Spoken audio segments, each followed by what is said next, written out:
মা পাপিষ্ঠা, তোমরা দেখছো বরবেচুনি আজকে মেল কন্টেন্ট ক্রিয়েটারের সঙ্গে কিভাবে চ্যাট করেছে। তাতে তার দোষ নেই, সে ফ্ল্যাটে গিয়ে আছে, তার ভেড়ু স্বামী তার পাশে বসে বাই করছে। কিন্তু আজকে স্বামীকে কাছে না পেয়ে দিনের পর দিন একদম পূর্ণ যুবতী, এটা পূর্ণ যুবতীও তখন হয়নি, একেবারে যে টিনেজ, যে সময় মানুষের ইনফ্যাচুয়েশন বলো, প্রেম বলো, ঠিক সেই বয়সটায় স্বামীকে চাইতো কাছে, না হলে ওই জলনদ্বীপের রূপের গঙ্গায় তো একবারে মানে ভেসে যাচ্ছে দুনিয়া।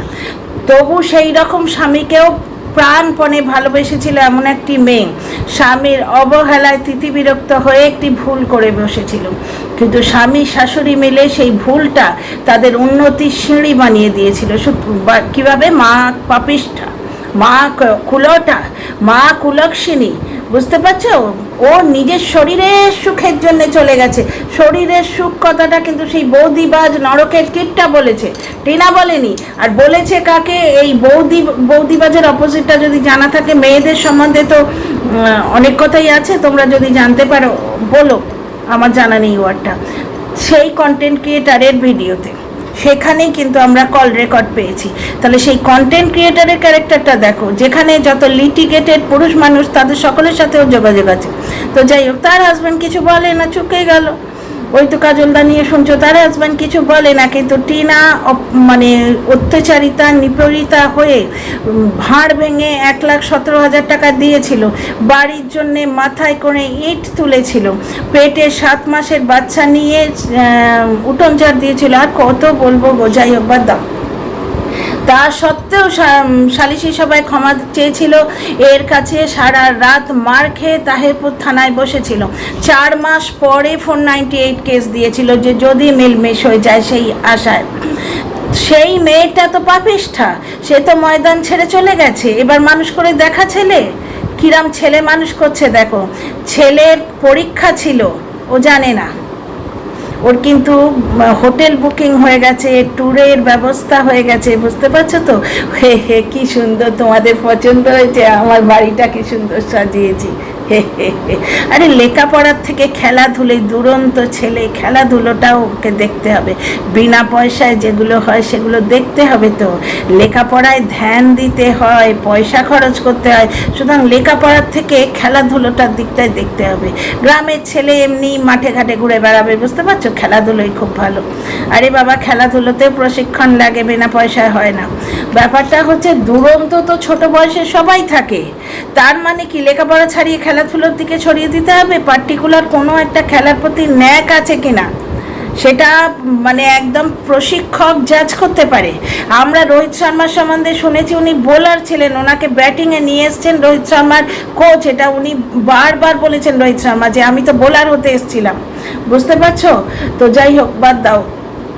ছেলে মানুষ করছে তার বাপ, দেখো বেকার বাপ, শুধু ব্লগিং করা ছাড়া তার কোনো কাজ নেই। কোন সা রাজকার্য সে করছে? কোনো আত্মীয় স্বজনের সঙ্গে সম্পর্ক রাখা বলো, মাকে ডাক্তার দেখানো বলো, ঘরের কাজে হাত লাগানো বলো, হাত বাটানা যেটাকে বলে, হাত লাগানো বলো, কিচ্ছু করেছে সে? কিচ্ছু করে না। কিন্তু সে মানে আমি একা ভুল করিনি, ওর মাকেও নিয়ে নিয়েছে, বুঝতে পারছো? শরীর সাক্ষী মাতার মাকেও নিয়ে নিয়েছে। তো এটা একটা প্রবাদ, অন্যভাবে নিও না। তো ওরা ভুলেই গেছে যে বাচ্চাটার কাল পরীক্ষা নেই। বাচ্চাটাকে স্কুলে সকালবেলা তুলে পাঠিয়ে দিয়েছিল, গিয়ে সে ফিরে চলে এসছে। পুরো গরমের ছুটিটা রিল করে করে কাটালো, এবিসিডি পড়ানো। একদিন একটা কন্টেন্ট করেছিল, সেখানে এবিসিডি চেনার কন্টেন্ট, খেল মে এবিসিডি চিনবে, একটা চিনতে পারেনি সে, একটাও চিনতে পারেনি। বডি ল্যাঙ্গুয়েজ দেখে বোঝা যাচ্ছে 5 বছর প্রায় হতে চললো, বাচ্চাটা এবিসিডি চেনে না। বাপই এবিসিডি ক জানে না, তো তার পড়াশোনার প্রতি কোনো গুরুত্বই নেই। তো তার বাড়িতে আর কি হবে? আর মায়ের ছিঁড়ি তো দেখছই। এখন বউ তাড়িয়ে ওই মহিলার যে অবস্থা হয়েছে, ওনার এখন দিনগত পপক্ষায় এইরকমই একটা অবস্থা হয়েছে। কারণ উনি ভেবেছিলেন সংসার ভেঙে খুব আনন্দে থাকবো, কিন্তু ওরা শরীর যেইভাবে ভেঙে যাবে এবং ছেলে যে ডাক্তারটুকুও দেখাবে না সেটাও ভাবতে পারিনি। কর্মফল যে যার মতো পাচ্ছে এবং পাবে। তো দেখো, তোমরাই দেখো, মা কুলক্ষিনী ওই মেয়ে ছেলের ছায়া যেন ছেলের ওপর না পড়ে। দাদা দাদা ওই ছেলেকে মায়ের কাছে যেতে দেবে না। নে এবার মানুষ করে দেখা, ছেলের পরীক্ষা জানেই না, বাপ জানে না, ঠাকুমা জানে না। আজকে শোয়ার বহর দেখলে, দুপুরবেলা ছেলেটা মাঝখানে, এক পাশে মা আর ওপাশে মায়ের ছেলে, মানে ঠাকুমা, নাতি এবং নাতির বাবা। এইটাই তো ওরা বরাবর চেয়েছিল, এইটুকুই চেয়েছিল যে ওখানে শুধু ছেলেটার জন্ম দেওয়ার যে মেশিনটা সে এক্সট্রা হয়ে গেছিল, তাকে দুধ থেকে মাছির মতো তুলে ফেলে দিয়েছে। এবং আজ যে ও নোংরামো করেছে এবং লোকে ওকে চোখে আঙুল দিয়ে দেখিয়ে দেবে, তার প্রমাণ হচ্ছে রিমিক্সের ভিডিও অপশানও বন্ধ করে রেখেছে। কিন্তু লোভী পয়সা পিশাচ মানুষ, সুতরাং ও পুরো রিমিক্সটা অফ করবে না। কারণ পুরো রিমিক্স অফ করলে ইউটিউব, আমি যেটা করে দিই অনেক সময় করে দিতাম, রিমিক্স অপশানটা অফ করে দিতাম, সেটাতে ইউটিউবের কাছে ওটা ভালো মেসেজ যায় না। শুধু নয়, রিমিক্স যত হবে তত কিন্তু তোমার অ্যাডভার্টাইজমেন্ট হচ্ছে, বুঝতে পারছো, তত তোমার মুখটা আরও বেশি ভাইরাল হচ্ছে। সুতরাং রিমিক্স অপশান এমনিতেও সহজে বন্ধ করে না, যার জন্য সাউন্ডটা খুলে রেখেছে। রিমিক্স অপশান বন্ধ করার দুটো ইয়ে আছে, একটা হচ্ছে অনলি সাউন্ড তুমি শেয়ার করতে পারো, আর নয়তো টোটাল বন্ধ করে দাও, ডোন্ট রিমিক্স, বুঝতে পারছো। সেটা করেনি, ভিডিওটা অফ করে দিয়েছে। কারণ দু জায়গায় রিমিক্স আজকে করার জায়গা ছিল। এক হচ্ছে বাচ্চাটার স্কুল আছে, ছেলে অন্ত প্রাণ বাপের মনে নেই, ঠাকুমা যে মা তাড়িয়ে, ছেলের মাকে তাড়িয়ে নাতির মা হয়েছে, সেই ঠাকুমার মনে নেই যে ছেলের আজকে পরীক্ষা নেই। কি করে মনে থাকবে? গুটকা খাওয়ার রিল করছে, নোংরা নোংরা রিল বানাচ্ছে, পুরো গরমের ছুটিটা গায়ের ওপর দিয়ে চলে গেল। কি আফসোস হয় দেখে। এই গরমের ছুটিতে বাচ্চাটার স্বাস্থ্যটা বানিয়ে দেবে, বাচ্চার ভিতটা শক্ত করে দেবে। কারণ 5 বছরের বয়স পর্যন্ত যে গ্রাসপিং পাওয়ার থাকে, এটা পরে আর থাকে না। কচা করলো, ও শুধু রিল বানানো শেখালো ছেলেটাকে, এবং আড়ালেও নিশ্চয়ই সেই ট্রেনিং দিয়েছে। ABCD কোথায় ট্রেনিং দেবে? ওই পাউরুটি কাট চুল নিয়ে, পয়সা পিশাচ বাবা, 2 পয়সা কি করে কামাতে হয়। তুই যদানা ভাত খাবি, তোকে দিয়েই তদানা খাইয়ে কামাবো, তত টাকা কামাবো, এই হচ্ছে ওর নেচার। যার জন্যে বুড়োটা আর ভিডিও করে না, ব্লগ করে না। কারণ বুড়িটা এত বদমাস গিরি করে, ওই বুড়োর সঙ্গে ব্লগে পর্যন্ত কোঅপারেট করে না। আমাদের কি কি রান্না হচ্ছে বললে বুড়ি একদিন ব্লগে জবাব দিল, দ্বিতীয় দিন থেকে জবাবই দেয় না, লে করবেই না ব্লগ। ঠিকই করেছে, কারণ অ্যাডসেন্স অ্যাকাউন্ট তো সে নিয়ে বসে আছে, বুঝতে পারছো তো। যাই হোক, একটা জিনিস তোমরা দেখো, আজকে ওই শোয়ার জায়গাটাও আমার খুব খারাপ লেগেছে। যেন মনে হতো টিনা ওই বাড়িতে বাড়তি ছিল, অথচ ওই মেয়েটা সমস্ত কাজ করতো। এই বুড়িটা শুধু কুকিং শো করতো, হাতের কাছে কেটে কুটে বেটে বুটে বাসন মেজে, মাছ মাংস ধুয়ে, সবজি ধুয়ে, সব কিছু হাতের কাছে জুটিয়ে দিত। ও শুধু খুন্তি নাড়তো আর অল্প অল্প করে খেতে দিত। খাওয়ার দায়িত্বটা সব সময় নিজের পাতে নিয়ে রেখেছে। সেটা নাতিও যখন বলে মাংস খাবো বাপি, এইটুকু হয়তো খাবে, একটা গোটা মাংসও নয়, সেখানে ঠাকুমা মুখ ঝামটা দেয়, তুমি ডাল দিয়ে ভাত খাও, ডাল দিয়ে ভাত খাও, বুঝতে পারছো। স্বভাব বেরিয়ে তো ঠিক আসবে। ওই যে আজকাল একটা রিল খুব ভাইরাল হয়েছে না, আগের ভিডিওতেই আমার এই রিলটা, মানে গানটা গাওয়ার খুব ইচ্ছে ছিল, ভুলে গেছিলাম। ওই যে গরজনে সে বিজলি কো বরসনে সে কোই না রোক পায়েগা, ঠিক হচ্ছে এই বর বেচুনি আর বউ বেচুর ক্ষেত্রে ঠিক তাই হচ্ছে। আসল ভেতরের কথাগুলো বেরিয়ে বেরিয়ে আসছে। আজকে দেখো ওর হোটেল বুক হয়ে গেছে, ওর ট্যুরে যাবার ব্যবস্থা হচ্ছে, কিন্তু কোনো দর্শক বলে না যে ওগো ট্যুরে না গিয়ে ওই পয়সায় ছেলেকে একটা ভালো স্কুলে দাও, ওই পয়সায় একটা টিউটার রাখো। কেউ বলে না ছেলেটাকে আজকে একটা হেলথ ড্রিঙ্ক খাওয়াও, সেসব কিচ্ছু বলে না। এক জায়গায় দেখেছো আজকে ওই লেবুর কথা বলছে, অত লেবু কি খাওয়া যায়? সেখানে বুড়িটা আবার ম্যানেজ দিচ্ছে, 2-4টে দিয়েছি লোককে, তখন বেচারাম পেছন থেকে মিনমিন মিনমিন করছে। হ্যাঁ সেই আর কি, মানে অতটা মিথ্যে ফট করে বলে দিতে পারছে না, বুঝতে পারছো তো। অতটা মিথ্যে এর আগেও আমি একটা জায়গায় দেখেছিলাম, সে তো তোমরা সবই জানো, লাইভে প্রচুরই অন্যরকম কথা বলা হয়েছে। টিনা চুরি করেছে, বেচারাম আর বেচারামের বাবা বলছে টয়লেট করতে গিয়ে চুরি করেছে, একজন চুরি করছে, অন্যজন মাটি খুঁড়ছে, একজন টয়লেটের সামনে পাহারা দিচ্ছে, এইরকম গল্প। আর একজন কি বললো এসে অ্যাডভাইজার, যে যখন ওরা রিকভারি করতে গেছে তখন পুলিশ এসে বেচারামের বাবা মা বেচারামকে বন্দি করে রেখেছিল, ওরা মা মেয়ে হেঁকড়ি মেরে গয়না নিয়ে চলে গেছে। তো এই যে নাঙ্গা খেলটা এতদিন খেলেছে, এইবার তো ধর্মের কল বাতাসে নড়বে। এইবার তো পাতানো দিদি সব বলে দেবে। পাতানো দিদি যে কেসের ভয় পাচ্ছে না সেটা তোমরা এখন খুব ভালো করে বুঝতে পারছো। আর কারণটাও তোমার এই বরবিচুনি বলে দিয়েছে। বরবিচুনি আরও খোঁচাতো এই পয়েন্টটা নিয়ে, ও ভয় পাচ্ছে কারণ ওই জিনিসটি তো ও করে রেখেছে, কেসের নাম করে ও টাকা তুলে রেখেছে। আজকে কেসের নাম করে যদি আজকে সীমাকে ও খোঁটা দিতে যায় তাহলে ওর পেছনটা খালি হয়ে যায় না, ওর পেছনটা খালি হয়ে যায় না। আচ্ছা, সীমার সম্বন্ধে একজন বলছে যে এমনিতে তো তোমার সব রয়েছে, কিন্তু হাজব্যান্ড যখন হসপিটালে যায় তখনই তুমি কিউআর কোড দিয়ে আমি বড় গরিব এইটা বলো। তো যাই হোক, কিউআর কোড দেওয়ার সপক্ষে তো আমি কোনো কালেই নই, সপক্ষে কোনো কালে নই, কিন্তু আমার পয়েন্টটা হচ্ছে যে কিউআর কোড দিলেই বা তোমরা দিও না, তাহলেই তো চুকে গেল। ওয়াইটিকে যদি টাকা তোলার আখড়ায় পরিণত করতে না চাও তাহলে জাগো গ্রাহক জাগো, তাই না? স্টেশনের পাশে যে বৃদ্ধা অসহায় মহিলা শীতে কাঁপছে, কিউআর কোডে এই লোকগুলোকে টাকা না দিয়ে তাকে একটা কম্বল কিনে দাও। অনেকে দেয় তো, অনেকে দেয়। যাবার সময় ট্রেনে আমাদের আগে বাবা মা শ্বশুর শাশুড়ি যখন বেঁচে ছিল, মানে এক সালে একটা বছরে আর কি, এক ইয়ারে দুবার করে তো যাতায়াত পড়তোই। কত মানুষকে দেখেছি, আমি নিজে কতবার দিয়েছি কম্বল। আমাদের এখানে বড্ড শীত তো সেই করো, সেইভাবে দান করো। কেস খেয়ে বসে আছে তাকে কিউআর কোড দিয়ে কেন তোমাদের পয়সা দিতে হবে? তো যাই হোক, সীমা একে সাপোর্ট কেন করতে পারছে না? কারণ ওই যে টিউয়ের অবস্থা বলো তো কি। আর টিউকে চুজ কেন করা হয়েছে? কারণ টিউকেও দুধ থেকে মাছির মতো তুলে ফেলে দেওয়া খুব সোজা। টিউকে দুধের থেকে মাছির মতো ফেলে দেওয়া খুব সোজা, কারণ টিউয়ের ব্যাকগ্রাউন্ডে কোনো সাপোর্ট নেই, বুঝতে পারছো? ওকে ইউজ করা হবে, তারপর থ্রো করে ফেলে দেওয়া হবে। ও কোনোদিন নিজের জন্য লড়তে পারবে না। কোনো মহিলা যদি বাড়ি থেকে গিয়ে দোজবরে মানুষ, কোনো হয়তো মিসআপ হয়ে রয়েছে একটা মেয়ের জীবনে, পাস্ট রয়েছে, কোনো ব্যাপার না, তাকে যদি সম্বন্ধ করে বিয়ে করতে যায় তার পেছনে কেউ না তো কেউ দাঁড়াবে। এখানে কি হচ্ছে? ও স্বামী ছেড়ে এসছে, একজনের সাথে 8 বছর ছিল, সেই তো একবারে দিল জ্বালে আশিক হয়ে বসে আছে, মানে হৃদয় ভাঙা আশিক হয়ে বসে আছে। তাহলে ওর পেছনে সেই আশিকটাই লেগে আছে যার পেছনে ও মানে ওই লিগ্যাল অ্যাকশন নিয়েছিল। এখন টিউকে যদি এই জলনদীপ ধোঁকা দেয় বা তাকে ডিভোর্সের নাম করে, এই ডিভোর্স হয়নি কী করে বিয়ে করব বলে ওই পিঠে নিয়ে গেছিল, এটা তো সীমা বলেই দিল যে আমাদের একজন পরিচিত, তাকে আমরা পিঠে নিয়ে গেছি। ব্যাপারটা হচ্ছে কোনো আত্মীয় স্বজনকে নিয়ে যায় না, তাহলে এ কেমন পরিচিত যাকে ও চেনেই না আগে ওয়াইটিতে এসে বলেছিল।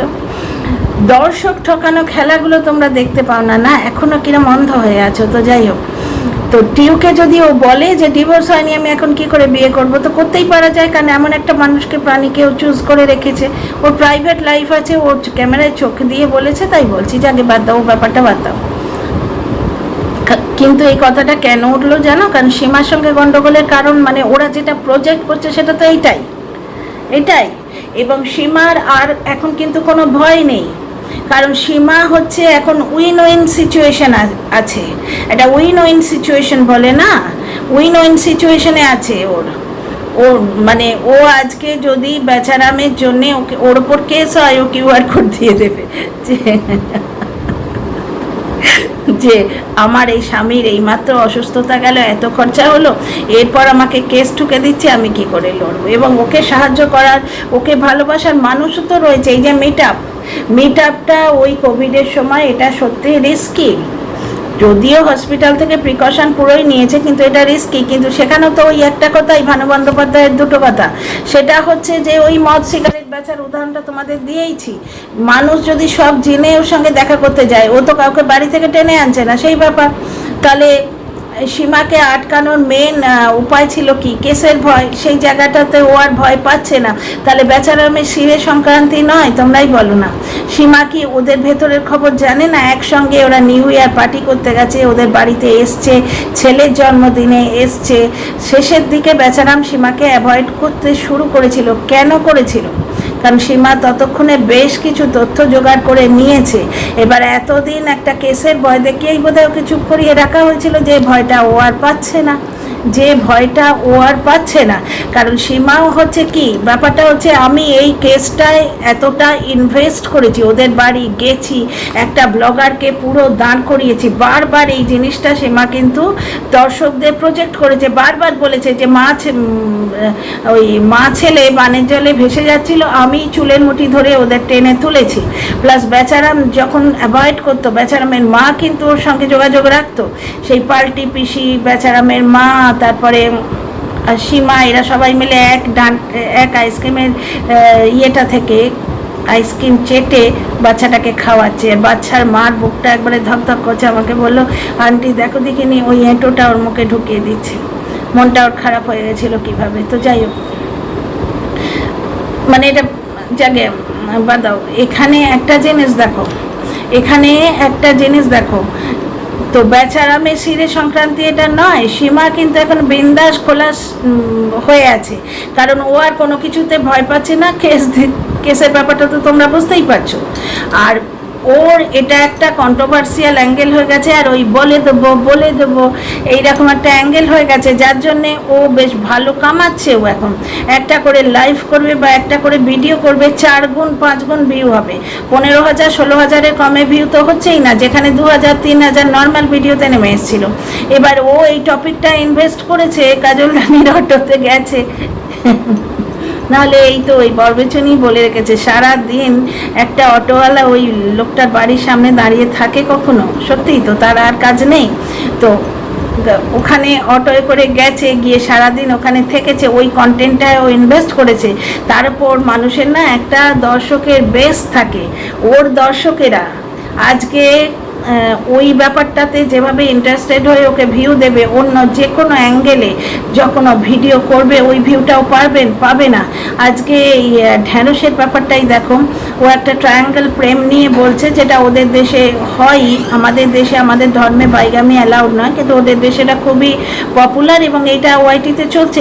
কিন্তু সেই টিনারকে নিয়ে যখন ভিডিও করতো, সেই অ্যাঙ্গেলের ভিউ কি ওর হচ্ছে? প্রত্যেকটা কন্টেন্ট ক্রিয়েটার সেই ধরনের দর্শক মণ্ডলী গড়ে তোলে, যারা ওই কন্টেন্ট ক্রিয়েটার যে কন্টেন্ট করছে সেটাতে ইন্টারেস্টেড, বা নিজেদের দর্শকদের ইন্টারেস্ট বুঝে তারা সেই রকম কন্টেন্ট করে। এটা ভাইস ভার্সা খেলা এখানে চলে। তো সীমা যখন বুঝছে ওর দর্শক মণ্ডলী ওই বেচারাম এর সঙ্গে ওর যে ইকুয়েশন, এইটাতে ইন্টারেস্টেড, পয়সা তোলার জন্যে, দেখো প্রত্যেকেই তো ভিউ কামাবার জন্যই ভিডিও করে। ও যখন বুঝছে ও অন্য টপিকে যাবে কেন, তো বেচারামের মাথায় শিরে সংক্রান্তি তো রয়েছে। কোনো দর্শক একটু বলছে না যে অত লেবু আসছে, তোমরা পাড়াপড়শিকে দিলে না কেন? তারপরে এই ট্যুরে যাবে, এত পয়সা খরচ না করে বাচ্চাটার জীবনটাকে গড়ে দেওয়ার চেষ্টা করো। এত ঘর কেন সাজাচ্ছ? ওই অজপাড়াগায় হলো তো, বাকি টাকাটা ছেলের পেছনে খরচা করো। অ্যাকচুয়ালি কি হয়েছে, টিনা এই জন্যেই কিন্তু ময়দান ছেড়ে দিয়ে চলে গেছে, কারণ কোনোভাবেই এই নোংরাগুলোকে এক্সপোজ করতে পারছিল না। ওর হয়ে কেউ দাঁড়ায়নি। স্বামী তো সর্বনাশ করে ছেড়ে দিয়েছে। একটা নোংরাকে ও ভুল করে একটা মানে বিষ্ঠাতে একটা ডাস্টবিনের ইয়েতে পা দিয়ে ফেলেছিল, সে তো সাড়ে সর্বনাশ করে দিয়েছে। ভরসা করে একজনের হাত ধরেছিল যে এ আমায় উদ্ধার করবে, সে আরও মানে ওকে মেরে দিয়ে চলে গেছে, ওর ছবিটাকে মেলাইন করে দিয়ে ছেড়ে দিয়ে চলে গেছে। বুঝতে পারছো? এইবার ওর নিজের মেহনতে গড়া যে বাড়িটায় ও মাথায় করে ইঁট তুলেছিল, যে বাড়িতে পাই করে পয়সা জমিয়েছিল, ওই হারকিপ্টের বাড়ি থেকে কিন্তু ওকে 1 পয়সা না দিয়ে, ওই মা ছেলের কি মুখ লোভে চকচক করছে, সেই থাম্বনেলটা আমার মনে আছে, 1 পয়সা না দিয়ে পুরো 1,17,000 টাকা কেড়ে নিয়েছিল। সেই বাড়ি ওর সন্তান যদি ভোগ না করে তাহলে ও বুকে লাগবে না? ও সেই বাড়িতে বাচ্চাটাকে রেখে দিয়ে গেছে, কারণ বাচ্চাটার যখন দুধ খাওয়ার বয়স ছিল, বাচ্চাটার যখন মায়ের গা ঘেঁষে শোয়ার বয়স ছিল, সেই সময় তো বাপ মায়ের থেকে কেড়ে নিয়ে রেখেছিল। এখন তো বাচ্চাটা মোটামুটি অ্যাকাস্টামড হয়ে গেছে, এখন মায়ের মা না হলেও হবে। ওই যে শোয়ার জায়গাটা দেখালো না, বাচ্চাটা মাঝখানে একপাশে বাচ্চার বাবা আর একপাশে বাচ্চার ঠাকুমা, বরাবরই এই ইকুয়েশনটাই ছিল। বাচ্চার মা ফালতু ছিল, বাচ্চার মাকে তুলে ফেলে দিয়েছে। বুঝতে পারছো? অন্য কিছু তোমরা যদি নোংরামো ভাবো, তোমাদের নোংরা মস্তিষ্ক, মা ছেলে নাতি এইটাই চেয়েছিল ওরা, ওদের বাড়িতে ওর বাবাও ফালতু। তো যাই হোক ডিয়ার ফ্রেন্ডস, বেচারামের যে ভিডিওটা আজকে, বেচারামের মানসিকতার পুরোপুরি রিফ্লেকশন ওখানে। আমার যেটুকু মনে হলো আমি তোমাদের বললাম। একমত হলে কমেন্ট করো, লাইক শেয়ার সাবস্ক্রাইব করো।